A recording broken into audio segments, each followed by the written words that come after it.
The message arrived at 0800 hours. Earth Standard Time. Ambassador Jinho Park was drinking his morning coffee when the communication device on his desk began to flash red. Not the usual blue light that meant routine business, but red. The color. That meant something important was happening. Jinho set down his cup and pressed the activation button. The holographic display came to life, showing the official seal of the Galactic Council. His heart began to beat faster. After 3 long years of waiting, this was it. Ambassador Park, the recorded voice said in perfect English, the Galactic Council has reached a decision regarding humanity's application for membership. Your presence is requested at Nexus Prime Station within 72 hours. Come prepared for a formal hearing. The message ended. Jinho stared at the empty space, where the hologram had been. 3 years. 3 years of sending reports, answering questions, and waiting. 3 years of hoping that humanity would finally be accepted into the galactic community. He pressed another button on his desk. Mina, please come to my office. Within minutes, his aide knocked on the door. Mina Song was 28 years old, brilliant, and one of the few humans who truly understood alien cultures. She had studied xenobiology before joining the diplomatic corps, and her knowledge had saved Jinho from many cultural mistakes over the years. Sir? She said, stepping into the office. Her dark hair was pulled back in a neat bun and she carried her ever-present tablet. You look like you've seen a ghost. The council has made their decision, Jinho said, gesturing to the chair across from his desk. We leave for Nexus Prime in 6 hours. Mina's eyes widened. She sat down quickly, her tablet forgotten in her lap. After 3 years, just like that, just like that. Jinho stood and walked to the window. Outside, he could see the busy spaceport of Luna Station. Ships came and went every hour, carrying people and goods between Earth and the outer colonies. It was a sight that always made him proud. Humanity had come so far in such a short time. What do you think they'll say? Mina asked. Jinho turned back to her. I don't know. But we need to be ready for anything. He moved to the wall safe and entered his code. Inside were several important documents and a small box. He took out the box and opened it. Inside was a medal, the Medal of Terra, given to those who served humanity with honor. My grandfather gave this to me before he died, Jinho said, holding the medal up to the light. He was a diplomat too, back when Earth was still divided into separate countries. He always said that the hardest part of diplomacy wasn't talking to your enemies. It was talking to people who thought they were better than you, Mina nodded. The council species are old, sir, much older than us. They've been traveling the stars for thousands of years. Age doesn't always mean wisdom, Jinho said, putting the medal back in its box. Sometimes it just means you've been making the same mistakes for a very long time. He closed the safe and returned to his desk. We need to prepare. Get me all the files on the council members who will be at the hearing. I want to know everything about them, their histories, their cultures, their weaknesses. Weaknesses, sir? Every species has them, Mina, even us. The key is knowing what they are before you walk into the room. For the next 4 hours, they worked together, reviewing files and preparing for every possible scenario. The council had 847 member species, but only the most important ones would be at the hearing. Still, that meant dealing with representatives from at least 50 different worlds. They prepared to leave for the transport ship. Jinho felt a strange mix of emotions. He was excited, of course. This was the moment he had been working toward his entire career, but he was also nervous. What if humanity wasn't ready? What if they said no? Sir? Mina said, noticing his expression. Are you all right? Just thinking, he said, about what this means for humanity. The transport ship was called the Harmony, and it was one of humanity's newest vessels. It could travel faster than light, but the journey to Nexus Prime would still take 18 hours. As they settled into their seats, Jinho looked out the window at the stars. Do you ever wonder what they think of us? He asked Mina. The council species, all the time? She pulled up a file on her tablet. I've read every report we have about them. They're impressive, I'll give them that. But sometimes I think they've forgotten what it's like to be, well, to be like us. Young? Human? The ship jumped to faster than light speed, and the stars outside became streaks of light. Jin-ho closed his eyes and tried to rest, but his mind was too active. He thought about Earth, about the colonies, about all the people who were counting on him to represent them well. 16 hours later, they arrived at Nexus Prime. The station was enormous, bigger than anything humanity had ever built. It was shaped like a wheel, with thousands of docking bays and habitat rings. Ships from dozens of different species moved in and out of the bays like insects around a hive, but as their transport approached the station, Jin-ho noticed something that made his stomach tighten. The council fleet was arranged in a specific pattern around the station. It wasn't the usual welcome formation that he had seen in the diplomatic manuals. This was something else entirely. "Mena," he said quietly. "Look at the fleet positioning." She studied the ships through the window, then checked her tablet. Her face went pale. "Sir, that's not a welcome formation. That's a judgment." "Formation," Jin-ho nodded grimly. He had been hoping for a celebration, but it looked like they were walking into a trial instead. The ships were positioned like judges around a courtroom, with Nexus Prime as the defendant's chair. "Well," he said, straightening his tie, "I suppose we'll find out soon enough what they really think of us." As their transport docked with the station, Jin-ho felt the weight of 3 billion humans on his shoulders. Whatever was about to happen in that council chamber would determine humanity's future among the stars. He took a deep breath and prepared to face whatever judgment awaited them. The game, as they said, was about to begin. The council chamber was the largest room Jin-ho had ever seen. The ceiling stretched so high that clouds actually formed near the top. Around the massive circular space, hundreds of seats rose in tiers, each one designed for a different alien species. Some seats were filled with water for aquatic beings.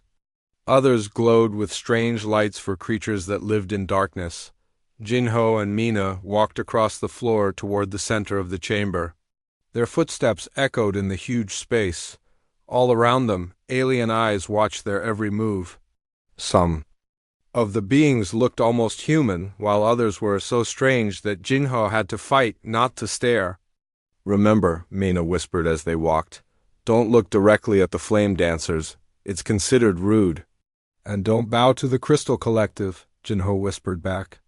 "They see it as a sign of weakness." They reached the center of the chamber, where 2 simple chairs waited for them. The chairs looked tiny in the enormous space, and Jin-ho realized that was probably on purpose. They were meant to feel small. A deep voice boomed across the chamber. "The Council of Galactic Civilizations will now hear the case of the species known as ... humanity." The way the voice said humanity made it sound like something unpleasant. Jin-ho kept his face calm, but inside he felt the first stirring of worry. Tall, thin figure rose from one of the higher seats. The being had blue skin and 4 arms, and when it spoke, its voice was like ice.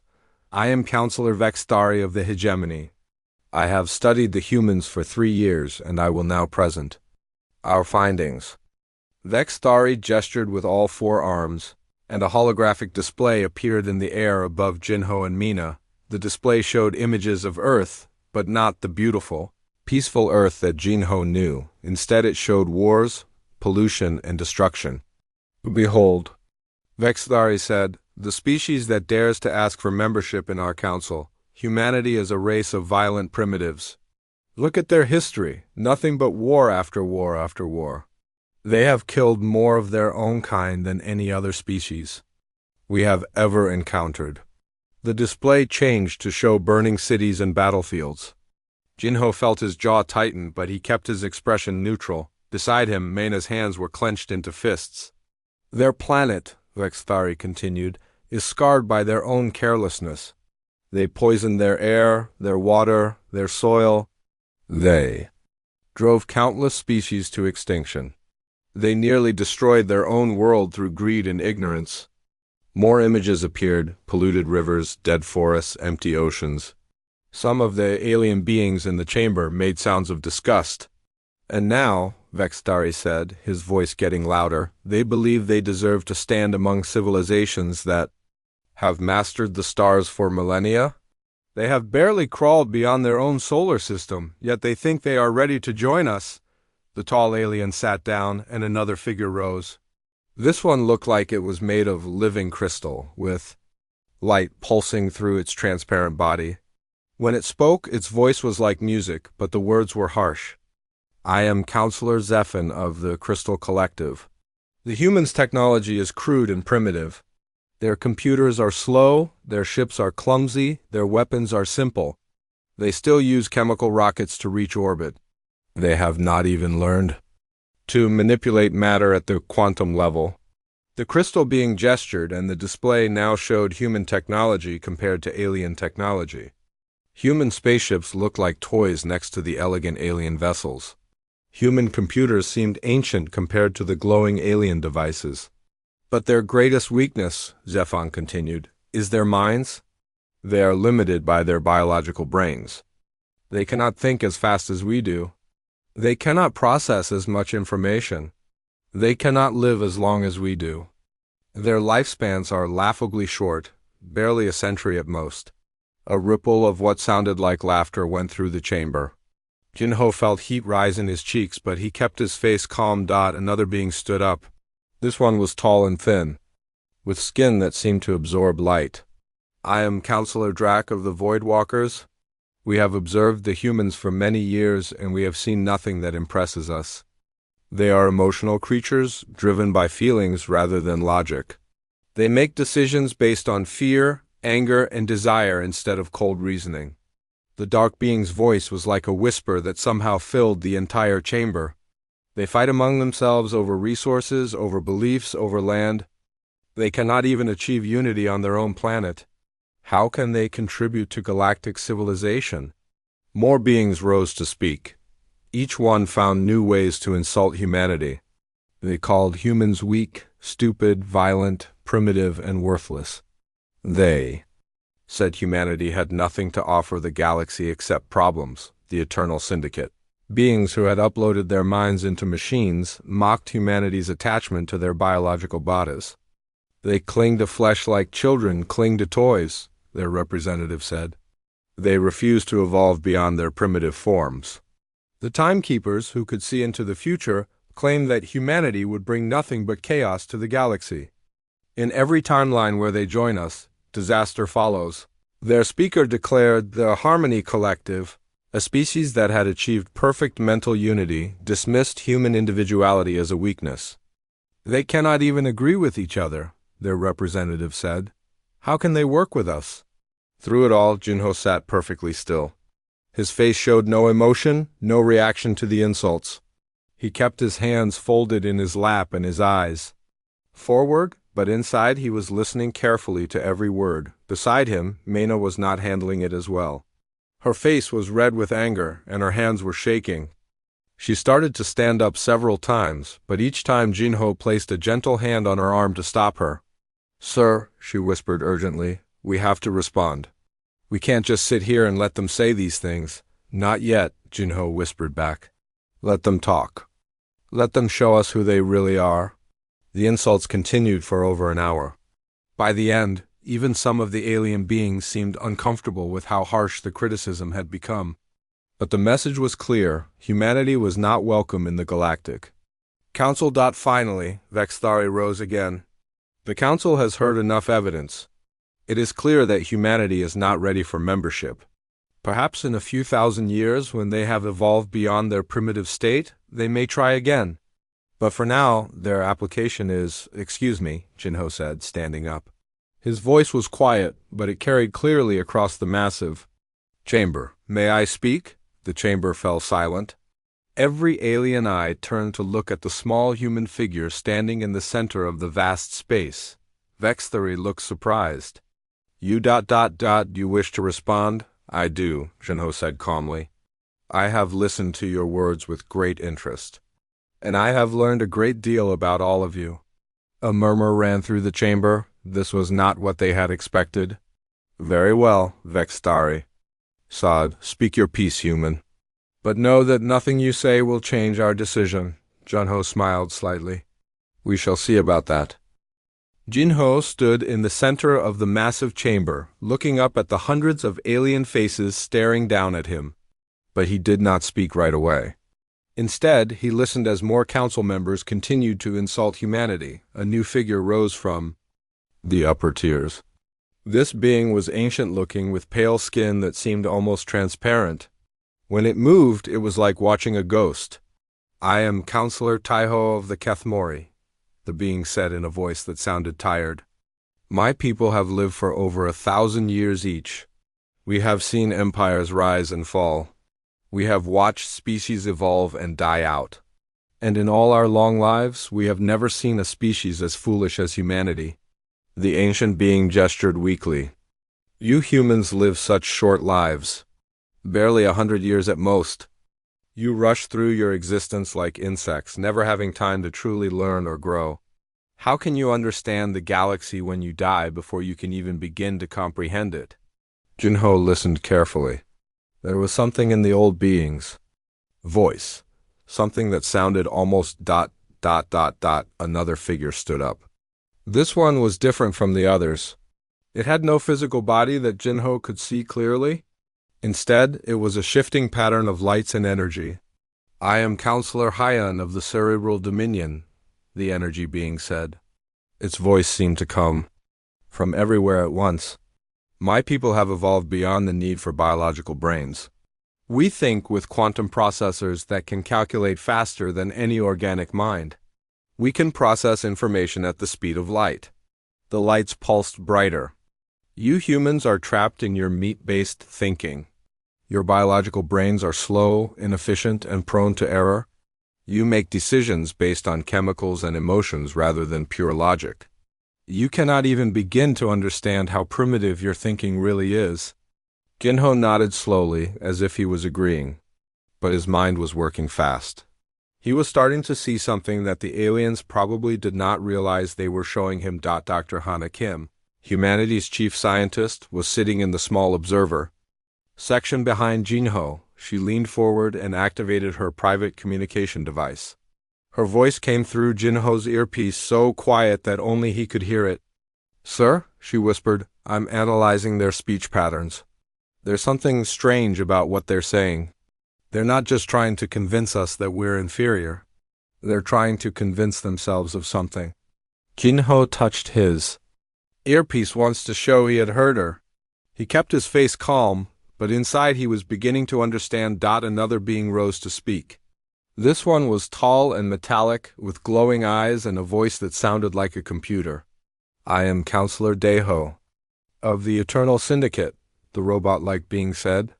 My people have achieved perfect digital immortality. We have uploaded our consciousness into machines that will never break down, never grow old, never die. We are eternal. The metallic being's eyes flashed. You humans cling to your biological bodies like children cling to security blankets. You refuse to evolve beyond your primitive flesh. You choose to age, to sicken, to die, when you could choose to live forever. It is pathetic, but as the robot spoke, Jinho noticed something. The being's voice was perfect, but it was also empty. There was no emotion in it, no life. It was like listening to a machine reading a script. More beings continued to speak. Each one found new ways to insult humanity, but Jinho was beginning to see a pattern. The Void Walkers, who had conquered death, spoke in voices that barely seemed to exist. The Timekeepers, who could see the future, seemed bored with everything, as if nothing could surprise them anymore. The Harmony Collective, who had achieved perfect mental unity, spoke with one voice but said nothing original. The Crystal Collective, with their advanced technology, seemed to have forgotten how to create anything new. Dr. Kim, Jinho whispered into his communication device. What do you see when you look at him? That's just it, sir, Hannah's voice came back. They're all so advanced, so perfect. But they're also ... She paused, as if trying to find the right words. They're also missing something important. Jinho nodded. He was beginning to understand what that something was. A new figure rose to speak. This one was beautiful in a strange way, with skin that seemed to be made of living stars. But when it spoke, its voice was cold and distant. "I am Counselor Nari of the Astral Communion," the star being said. "My people have transcended physical existence. We are beings of pure energy, no longer bound by the limitations of matter. We can travel at the speed of light, exist in multiple dimensions, and comprehend the universe in ways that physical beings cannot." The beautiful being's light pulsed slowly. "You humans are trapped in your solid bodies, stuck in 3 dimensions, limited by the speed of your primitive ships. You cannot even imagine what it means to be truly free." But as Jinho watched the star being, he saw something that made him almost smile. The being was beautiful, yes, but it was also alone. It floated in its special seat, separated from all the other council members. It had transcended physical existence, but it had also lost the ability to truly connect with anyone else. "Sir," Hannah's voice came through his earpiece again, "I'm starting to see the pattern you're seeing. Each species has achieved something amazing, but they've also lost something in the process." "Keep watching," Jinho whispered back. "Tell me what else you notice." The insults continued, but now Jinho was listening differently. He was not just hearing what the aliens were saying about humanity. He was hearing what they were revealing about themselves. The Kathmori, who lived for 1,000 years, spoke of time as if it was a burden. The Cerebral Dominion, with their quantum minds, had not had an original thought in centuries.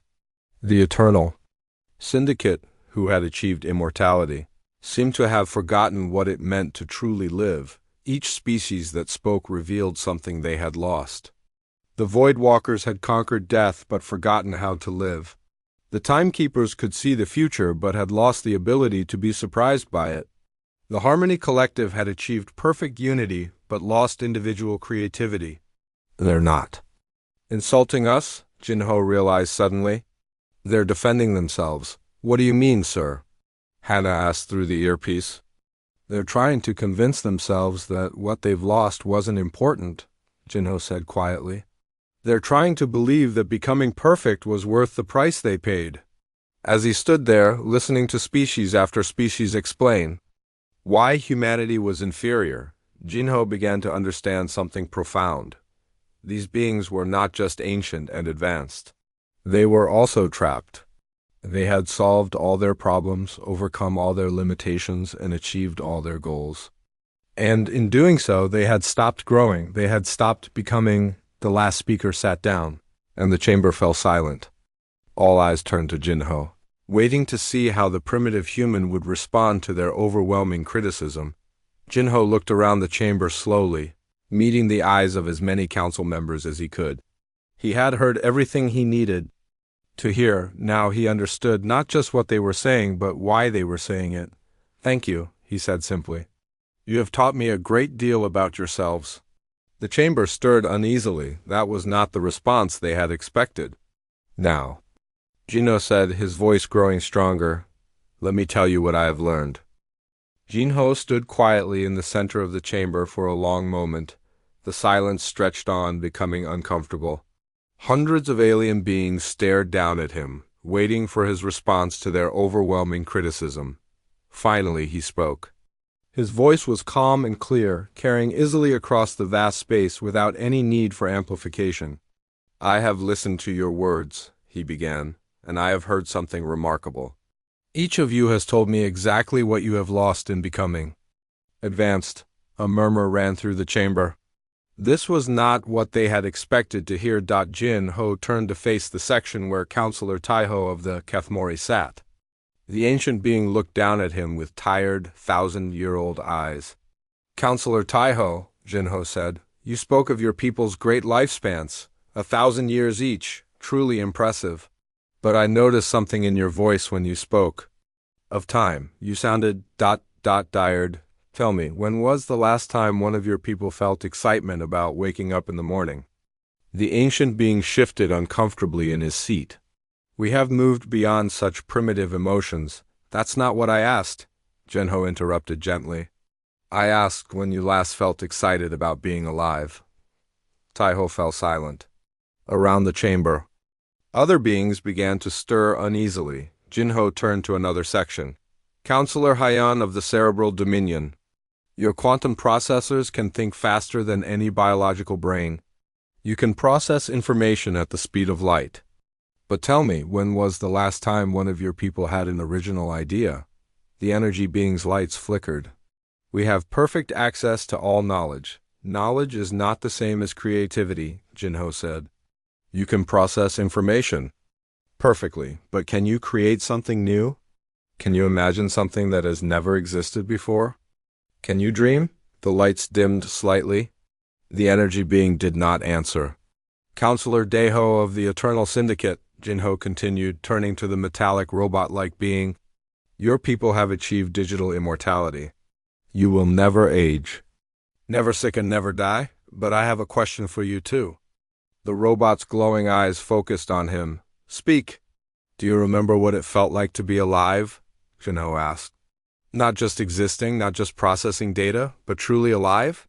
Do you remember what it felt like to have a heartbeat, to breathe? 2. Feel the sun on your skin? The robot was silent for a long moment. When it finally spoke, its voice was quieter than before. Such sensations are irrelevant to our existence, are they? Jinho asked. Or do you just tell yourself that because you can never have them again? Dr. Hannah Kim, watching from the observer section, felt her breath catch. She had never seen anyone speak to the council like this. The aliens were not just surprised, they were shaken. Jinho continued his tour of the chamber, addressing each species that had insulted humanity. Counselor Nari of the Astral Communion, he said to the beautiful star being, you are beings of pure energy, no longer bound by physical limitations. You can travel at the speed of light and exist in multiple dimensions. But you sit alone in your special seat, separated from everyone else. Tell me, where was the last time you touched another living being? When did you last feel the warmth of friendship, the comfort of a hug, the joy of physical connection? The star being's light pulsed slowly. Physical contact is a primitive need, is it? Jinho asked. Or is it one of the most important things any living being can experience? You have transcended physical existence, but you have also lost the ability to truly connect with others. You are alone in your perfection. The chamber was becoming more restless. Beings who had sat confidently just minutes before were now shifting in their seats, avoiding Jinho's gaze. Counselor Drac of the Void Walkers, Jinho said, turning to the dark, light-absorbing being. Your people have conquered death itself. You exist in the spaces between life and death, no longer bound by mortality. But your voice barely exists. You are so close to nothingness that you have almost become nothing. Tell me, do you even remember what it felt like to be fully alive? The Void Walker's whispered voice was even quieter than before. Life is an illusion. No, Jinho said firmly. Life is the only thing that matters. Everything else is just details. He began to walk in a slow circle, addressing the entire chamber now. Each of you has achieved something incredible. You have solved problems that humanity has barely begun to understand. You have transcended limitations that we still struggle with, but in every case you have paid a price. And that price was always the same. The chamber was completely silent now. Even the usual background hum of the station system seemed to have stopped. You gave up your ability to grow, Jinho sighed. You gave up change. You gave up the possibility of becoming something more than you already are. You achieved perfection, and in doing so you stopped evolving. Counselor Vextari, who had led the attack on humanity, stood up suddenly. You dare lecture us? You primitive. I dare speak the truth, Jinho said, his voice cutting through the alien's protest. And the truth is that each of you has told me exactly why humanity should not want to join your council. The chamber erupted in angry voices. Beings who had been silent now shouted protests and demands. But Jinho stood calmly in the center of the chaos, waiting for them to quiet down. You have shown me, he continued when the noise died down, that advancement without growth is just another form of death. You have shown me that perfection is not something to achieve, but something to avoid. You have shown me that the greatest tragedy is not failing to solve your problems, but succeeding so completely that you have no more problems left to solve. Meina, sitting beside the empty chair where Jinho had been, felt tears in her eyes. She had never been more proud of her species than she was at this moment. But most importantly, Jinho said, his voice growing stronger, you have shown me that humanity's greatest strength is not our technology, not our intelligence, not our achievements. Our greatest strength is our ability to keep growing, to keep changing, to keep becoming more than we were yesterday.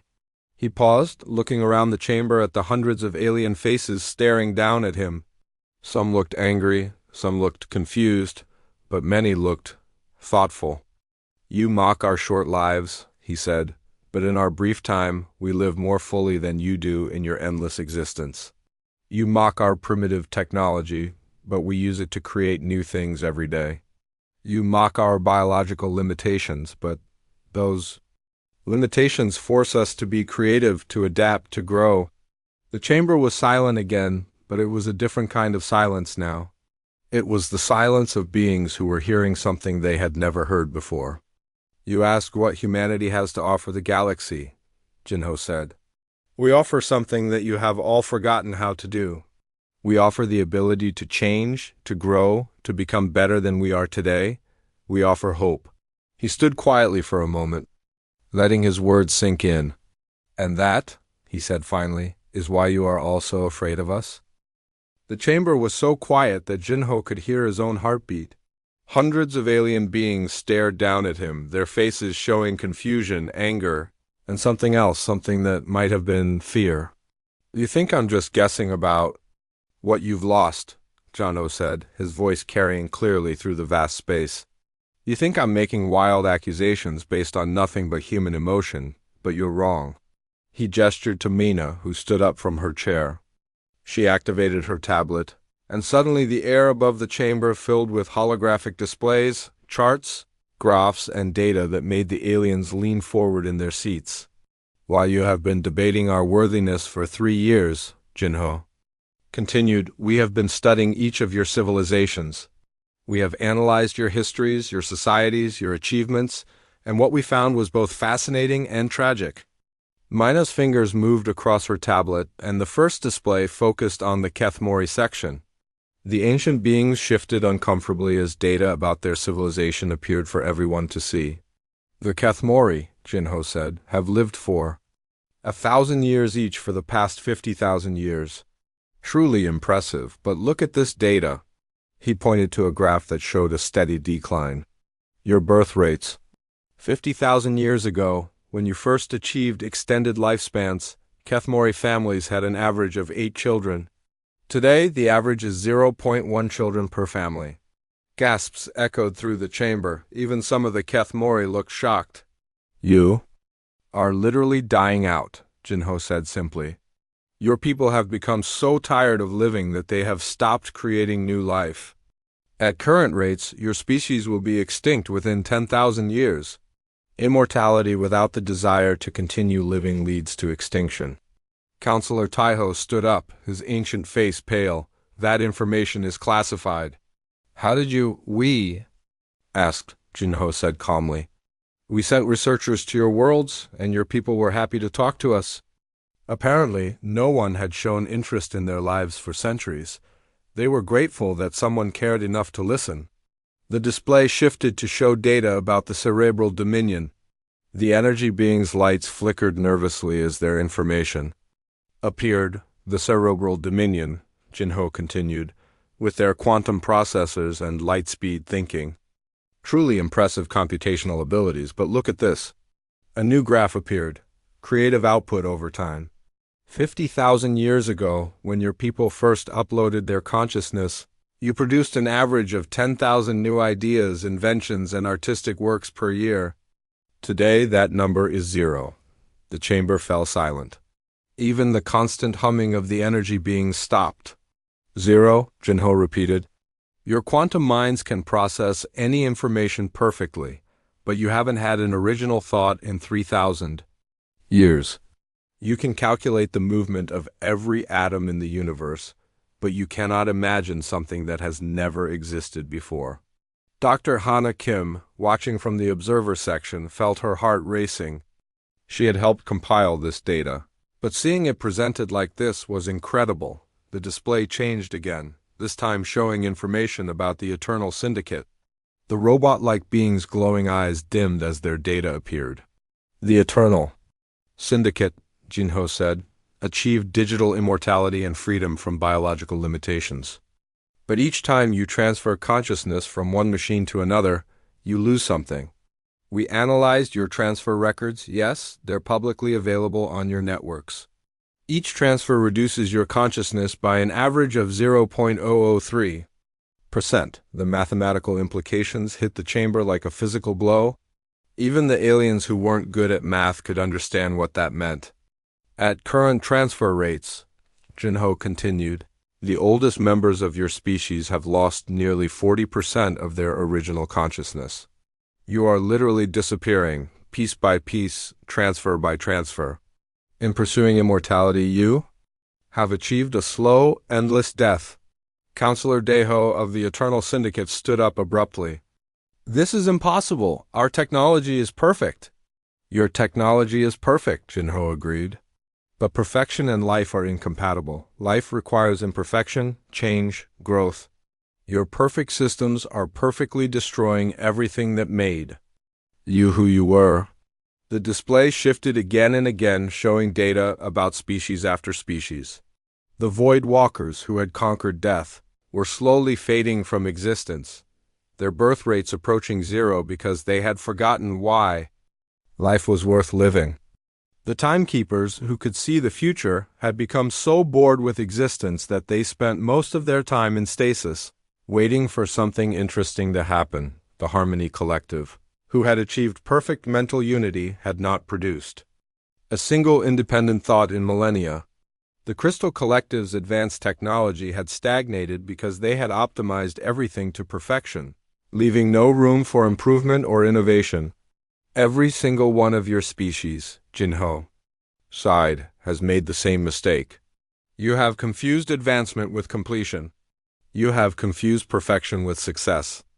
You have confused the end of problems with the end of growth. The chamber was in chaos now. Beings who had sat confidently just an hour before were shouting at each other, demanding explanations, questioning data they had never bothered to look at themselves. But the most important data, Jinho said, his voice cutting through the noise, is this. A new display appeared showing Earth and the human colonies. The data was impressive: population growth, technological advancement, artistic creation, scientific discovery. But what made it remarkable was the timeline. All of it had happened in just the past 50 years. While you have been stagnating for millennia, Jinho said, humanity has been growing. In the past 50 years alone, we have eliminated poverty on Earth, reversed climate change, established colonies on 17 worlds, and increased our average lifespan to 150 years while keeping our mortality. The display showed more data. Human birth rates remained steady. Human creativity was increasing. Human technology was advancing faster each year. We did this not by abandoning our humanity, Jinho continued, but by embracing it. We kept our biological bodies because they remind us that life is precious. We kept our mortality because it motivates us to make each day count. We kept our imperfections because they give us room to grow. A new voice spoke from the upper tiers of the chamber. It was Counselor Sora of the Twilight Empire, one of the few species that had remained silent during the insults. Ambassador Park, she said, her voice thoughtful, this data, it suggests that our civilizations are not just stagnant but actively declining. Is that your assessment? Jinho nodded. It is. But it's not irreversible. The capacity for growth exists in all life. You haven't lost it, you've just forgotten how to use it. And you think humanity can teach us? Sora asked. I think humanity can remind you, Jinho replied. We can show you what you've forgotten. We can help you remember what it feels like to grow, to change, to become more than you were yesterday. The chamber was quieter now, but it was the quiet of beings who were thinking Not the quiet of beings who were waiting to attack. But there's something else, Jinho said, his voice growing stronger. Something more important than all the data we've collected. He paused, looking around the chamber at the hundreds of alien faces staring down at him. You asked what humanity offers this council, but you've been asking the wrong question. The silence in the chamber was complete. Every alien being leaned forward, waiting to hear what Jinho would say next. His words about asking the wrong question hung in the air like a challenge. The wrong question, Jinho repeated, his voice calm. But powerful, is what can humanity offer the Galactic Council? That question assumes that we want to join a dying organization, that we want to become part of your stagnation, that we want to trade our growth for your approval. He walked slowly in a circle, making eye contact with beings throughout the chamber. The right question, he continued, is, what can we learn from each other? But even more important than that is this question, how can we help each other remember what it means to truly live? Counselor Vexthari stood up, his forearms trembling with anger. You dare suggest that we need help from primitives like you? Jinho stopped walking and looked directly at the tall blue being. Counselor Vexthari, when was the last time you felt joy? Real joy, not satisfaction at completing a task or achieving a goal, but pure, spontaneous happiness at simply being alive? The question hit like a physical blow. Vexthari opened his mouth to respond, then closed it again. Around the chamber, other beings shifted uncomfortably. When was the last time any of you felt wonder? Jinho asked, addressing the entire council. When did you last see something that made you gasp in amazement? When did you last learn something that changed how you see the universe? The silence stretched on. Finally, a small voice spoke from one of the lower tiers. I cannot remember, said a member of the Crystal Collective, its lights dim and flickering. It has been ... a very long time. Other voices began to join in, quietly admitting the same thing. Beings who had lived for thousands of years could not remember the last time they had felt truly alive. This is why, Jinho said, his voice growing stronger, humanity withdraws its application for membership in the Galactic Council. The chamber erupted. Shouts of surprise, anger, and confusion filled the air. This was not what anyone had expected. You withdraw? Counselor Deho demanded. But we were going to reject you anyway. Yes, Jinho said calmly. You were going to reject us because you are afraid of what we represent. You are afraid of change, of growth, of the possibility that there might be a better way to live than the perfect, sterile existence you have created for yourselves. He gestured to Mina, who activated her tablet one final time. A new image appeared in the air above the chamber. Not data or graphs this time, but a simple picture of Earth. It showed blue oceans, green continents, white clouds, and the lights of human cities sparkling like stars. Instead of joining you, Jinho continued, we extend an invitation. When you remember what it means to dream of becoming better, when you remember what it means to grow and change and live, humanity will be waiting. Our worlds will be open to you. Our teachers will be ready to help you. Our children will be excited to show you what wonder looks like. The image changed to show human colonies, bustling cities full of life, research stations pushing the boundaries of knowledge, artists creating new forms of beauty, children playing in parks under alien suns. We offer something you have forgotten exists, Jinho said. We offer hope, hope that tomorrow can be better than today. Hope that growth never has to end. Hope that perfection is not a destination, but a journey that never stops being exciting. Counselor. Sora of the Twilight Empire stood up slowly. Her species was one of the few that still looked almost human, and her face showed deep thought. Ambassador Park, she said quietly, what you are suggesting, it would mean admitting that our civilizations are failing. It would mean acknowledging that we have made terrible mistakes. Yes, Jinho said simply. It would mean having the courage to be imperfect again. It would mean choosing growth over safety, change over stability, life over mere existence. Sora was quiet for a long moment. Around the chamber, hundreds of beings, waited to hear what she would say. The Twilight Empire, she said finally, would like to send a delegation to Earth. We have forgotten some things. Perhaps it is time we remembered them. The words seemed to break a dam. One by one, other species began to speak up. The Crystal Collective wishes to learn about creativity, said a shimmering being.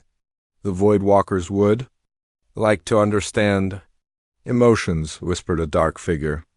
The Harmony Collective seeks to rediscover individual thought, said a unified voice that sounded like it was trying to break apart. Even Counselor Taiho of the ancient Kethmori stood up. My people are tired of being tired. If humanity can show us how to feel excited about life again.